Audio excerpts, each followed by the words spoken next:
चलो मित्रों, last lecture में आपणे जोयुं संतुलन ने असर करता परिबळो, तापमान, दबाण, सांद्रता अने उद्दीपकनी असरो। हवे एना प्रश्नों केवा पूछाय तो स्वाध्यायनो 7.28 ध्यानथी जोजो। उष्मा शोषक प्रक्रिया आपी छे CH4 गैसियस वत्ता H2O गैसियस, CH4 गैसियस वत्ता H2O gaseous reversibly gives CO gaseous वत्ता 3H2 गैसियस, CO गैसियस वत्ता 3H2 गैसियस। आ प्रक्रिया ने चोख्खी स्पष्ट कही है उष्मा शोषक प्रक्रिया है। तमने रकम में ज एवुं कही दीधुं छे, बराबर। डायहाइड्रोजन वायु मळे छे। तो पहलो प्रश्न पूछ्यो छे एना माटे केपी नु सूत्र लखो। चलो केपी बराबर बोलो P of CO into P of H2 नी केटली घात 3 घात, आ जे छे 3 घात छेद में P of CH4 into P of H2O, कारण के H2O पण गैस है, चोख्खो गैस आप्यो छे तेने ध्यान में लेवो पड़शे। बीजू, जो दबाण वधारवामां आवे, हवे बी, जो दबाण वधारवामां आवे तो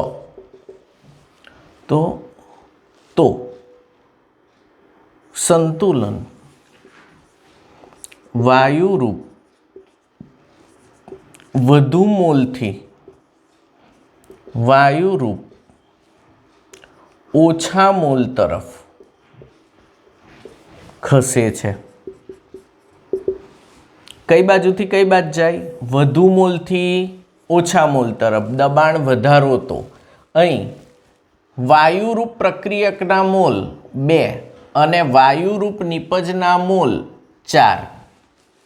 अहीं वायुरूप निपजना मोल 4 छे अने वायुरूप प्रक्रियकना मोल 2 छे। देयरफॉर निपज थी प्रक्रियक तरफ एटले के प्रतिगामी प्रक्रियानो वेग वधशे। कई प्रक्रियानो वेग वधशे? प्रतिगामीनो वेग वधशे। देयरफॉर आ प्रक्रिया माटे दबाणनो वधारो लाभदायी नथी। केम? दबाण वधारशो तो 4 मोल मांथी 2 मोल तरफ वेग वधी जशे, एटले निपजो घटशे, प्रक्रियको वधी जशे, केसीनुं मूल्य घटशे। आना लीधे लाभदायी नथी। तापमान वधारवामां आवे, बीजू पॉइंट, एटले सी लखुं छुं। तापमान वधारवामां आवे त्यारे मैं शीखवाड्युं ए रीते उष्मा शोषक प्रक्रियानो वेग वधे छे। कोनो वेग वधशे? तापमान वधारो तो उष्मा शोषकनो, कारण के तापमान शोषी लेशे। अहीं शुं छे? पुरोगामी प्रक्रिया उष्मा शोषक होवाथी तेनो वेग वधशे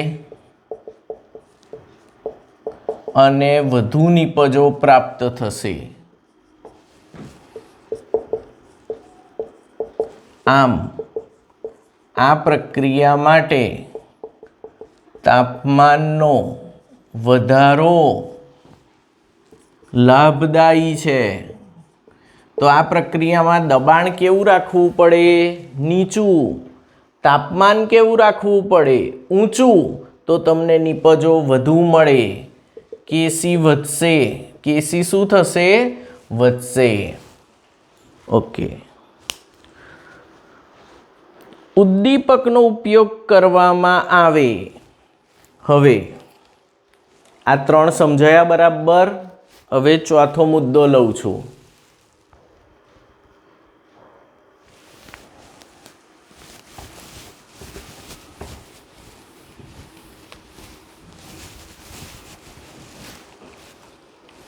ચોથો મુદ્દો, ઉદ્દીપકનો ઉપયોગ કરવામાં આવે તો ઉદ્દીપક સંતુલન અચળાંક કેપી પર કોઈ જ અસર કરતો નથી. તે નિપજનું પ્રમાણ વધારતો નથી. તે માત્ર પુરોગામી અને પ્રતિગામી પ્રક્રિયાના વેગમાં વધારો કરી સંતુલન માટે જરૂરી સમય ઘટાડે છે અને પ્રક્રિયા ઝડપથી પૂર્ણ કરાવે છે. ઉદ્દીપક શું કરે? પ્રક્રિયા ઝડપથી પૂર્ણ કરે. કઈ રીતે? તે સક્રિયકરણ ઉર્જાને ઘટાડે છે. તે સક્રિયકરણ ઉર્જાને ઘટાડે છે. તો ખાસ યાદ રાખવાનું, ઉદ્દીપકનો ઉપયોગ કરવામાં આવે તો કેપી પર કોઈ જ અસર હોતી નથી. નિપજોનું પ્રમાણ વધતું નથી. અમુક લોકો એવું ધારીને બે કે નિપજો વધશે, પણ નિપજ વધતી નથી. પણ શું થાય છે? પુરોગામીન પ્રતિગામીન વેગ વધે છે તો સંતુલન માટે જરૂરી સમય ઘટે છે અને પ્રક્રિયા ઝડપી પૂર્ણ થાય છે. તો જે નિપજ તમને 2 દિવસમાં મળતી હતી એ નિપજ 2 કલાકમાં મળી જાય. ખ્યાલ આવે છે? તો ઉદ્દીપકનો ઉપયોગ કરો તો 2 દિવસમાં તમે કેટલી બનાવી શકો? તો કે 10 ગણી વધુ બનાવી શકો. પણ પ્રક્રિયા ફરી કરવી પડે વારંવાર. એટલે નિપજનું પ્રમાણ પ્રક્રિયામાં નહીં વધારતો પણ સમય ઘટાડે છે. એટલે એની એ પ્રક્રિયા ફરીને ફરી કરો તો નિપજ વધુ મળે. એમ સક્રિયકરણ ઉર્જાને શું કરે છે? ઘટાડે છે. ઉદ્દીપકનો ઉપયોગ હંમેશા લાભદાયી જ છે. હંમેશને માટે ઉદ્દીપક વાપરો એ લાભદાયી. એ મૂળ અવસ્થામાં પાછો મળી જાય. પ્રક્રિયામાં ભાગ લેતો હોતો નથી. તો મિશ્રણના સંગઠન પર કોઈ જ અસર થતી નથી. ઉદ્દીપકની મિશ્રણના સંગઠન પર કોઈ જ અસર થતી નથી. કેપી અચળ જ રહે છે, બદલાતો નથી. તો અહીં તમે આ બધું જ ડિસ્કશન લખો. એના 3 અથવા 4 માર્કનો મોસ્ટ આઈએમપી ક્વેશ્ચન પૂછી શકે. તો સંતુલનને અસર કરતા પરિબળો 3 અથવા 4 માર્કમાં, એનો ઉપયોગ કરીને, આ એપ્લિકેશન બેઝ પ્રશ્ન કહેવાય, એનો ઉપયોગ કરીને આનો જવાબ લખો. એના 3 થી 4 માર્ક હોઈ શકે. તો આ મોસ્ટ આઈએમપી ક્વેશ્ચન્સ. હજુ એક ક્વેશ્ચન કરીએ. 7.30 કરીએ.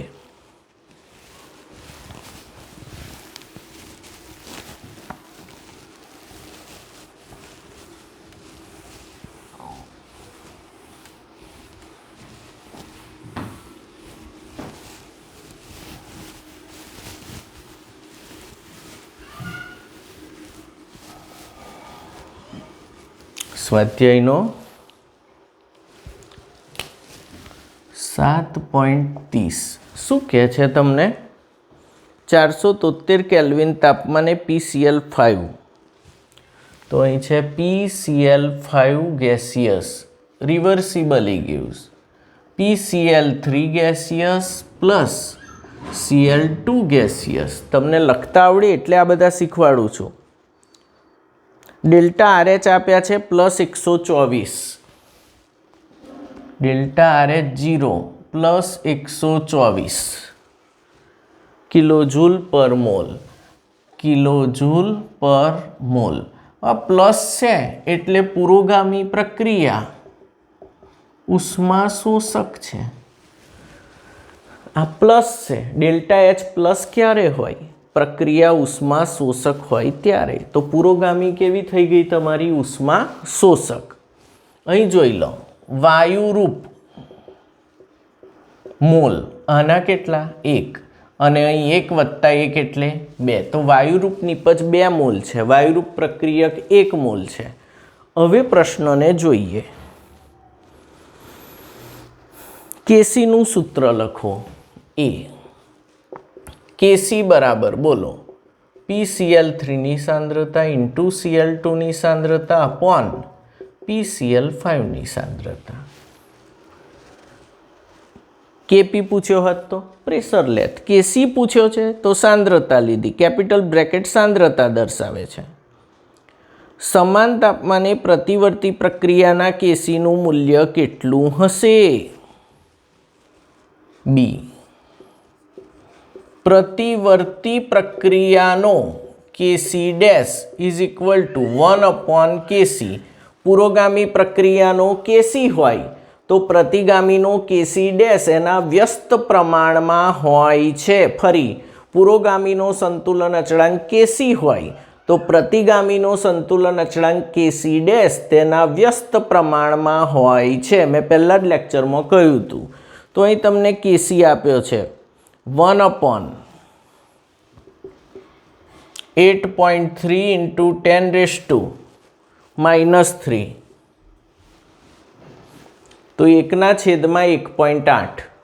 1/8.3.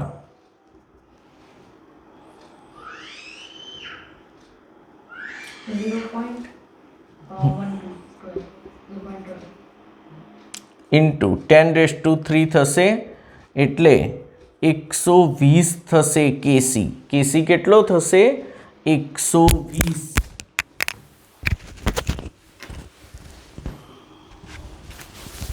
કેસી ડેશ 120 થશે. કેસીનું મૂલ્ય તમને આપેલું છે દાખલામાં. આ કેસીનું મૂલ્ય આટલું આપ્યું છે, પણ પ્રતિગામી પ્રક્રિયાનો કેસી ડેશ 120 થશે. પ્રતિવર્તી નહીં, ખરેખર પ્રતિગામી શબ્દ હોવો જોઈએ. ચાલશે, એ લોકોએ જે આપ્યું હોય તે. કેસી પર શું અસર પડશે જો PCl5 ઉમેરવામાં આવે? ત્રીજો પ્રશ્ન એટલે સી એનો પહેલો.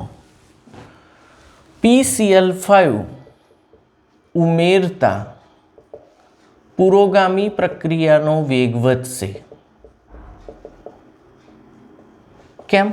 કારણ કે તમે PCl5 ઉમેરો તો પ્રક્રિયા PCl5 ને ખાઈ જવા પ્રયત્ન કરે. અને કઈ રીત ખાઈ જાય? તો કે પુરોગામીનો વેગ વધારી દેશે અને એને સાફ કરશે, જેટલો વધ્યો હશે એટલો બેલેન્સ કરવા. તો પુરોગામીનો વેગ વધશે. ધેરફોર નિપજોની સાંદ્રતા વધશે. PCl5 ઉમેરો તો નિપજોની સાંદ્રતા વધશે, પરંતુ કેસી અચળ જ રહેશે. કેસી કેવો રહેશે?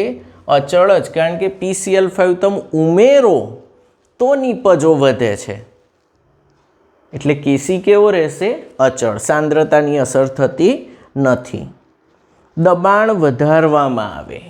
સેકન્ડ, દબાણ વધારતા કઈ બાજુથી કઈ બાજુ જાય? વાયુરૂપ વધુ મોલથી વાયુરૂપ ઓછા મોલ તરફ પ્રક્રિયાનો વેગ વધે. તો વધુ મોલ 2 છે અને ઓછા મોલ 1 છે. ધેરફોર પ્રતિવર્તી એટલે પ્રતિગામી પ્રક્રિયાનો વેગ વધશે. વધુ મોલથી ઓછા મોલ તરફ જશે દબાણ વધારતા, તો 2માંથી 1 તરફ જશે. પ્રતિગામીનો વેગ વધશે. ધેરફોર નિપજોનું પ્રમાણ ઘટશે. પણ નિપજો ઘટશે એની સામે પ્રક્રિયકો વધી જશે. ધેરફોર અગેન કેસી કેવો રહેશે? અચળ જ રહેશે. અહીં કેસી બદલાય નહીં, કારણ કે નિપજો ઘટશે અને પ્રક્રિયક શું થશે? વધશે. તો પણ કેસી તમારો સંતુલન અચળાંક પાછો એનો એ જ રહેશે, અચળ રહે. આ ઘટે, આ વધે. દબાણ વધાર્યું એટલે એવો ફેર પડ્યો. આમ લખી શકાય, આ ઘટે ના વધે તો કેસી ઘટશે એવું અહીં દબાણમાં લખી શકાય. અહીં કેસી ઘટશે એવું લખી શકાય, કારણ કે બહારથી દબાણ વધારો જ, બીજું કંઈ નાખતા નથી. અહીં તો ઉમેર્યો તો એટલે સાંદ્રતા નહીં બદલાય. 3, તાપમાન વધારવામાં આવે. તાપમાન વધારતા બોલો કઈ પ્રક્રિયાનો વેગ વધશે? પુરોગામી એવી ઉષ્મા શોષક પ્રક્રિયાનો વેગ વધશે. તાપમાન વધારતા કોનો વેગ વધે? ઉષ્મા શોષકનો. અહીં ઉષ્મા શોષક કઈ છે? પુરોગામી. તો પુરોગામીનો વેગ વધશે, નિપજોનું પ્રમાણ વધશે અને કેસી પણ વધશે. કેસી શું થશે? વધશે, કારણ કે નિપજોની સાંદ્રતા વધી જશે તો કેસી પણ સમપ્રમાણમાં છે એટલે વધશે. તો તાપમાનનો વધારો ફાયદાકારક છે, દબાણનો વધારો ફાયદાકારક નથી. PCl5 ઉમેરવો એ ફાયદાકારક છે. કેસીનું સૂત્ર અને પ્રતિગામીનો કેસી 1/Kc ડેશ અથવા Kc ડેશ બરાબર 1/Kc.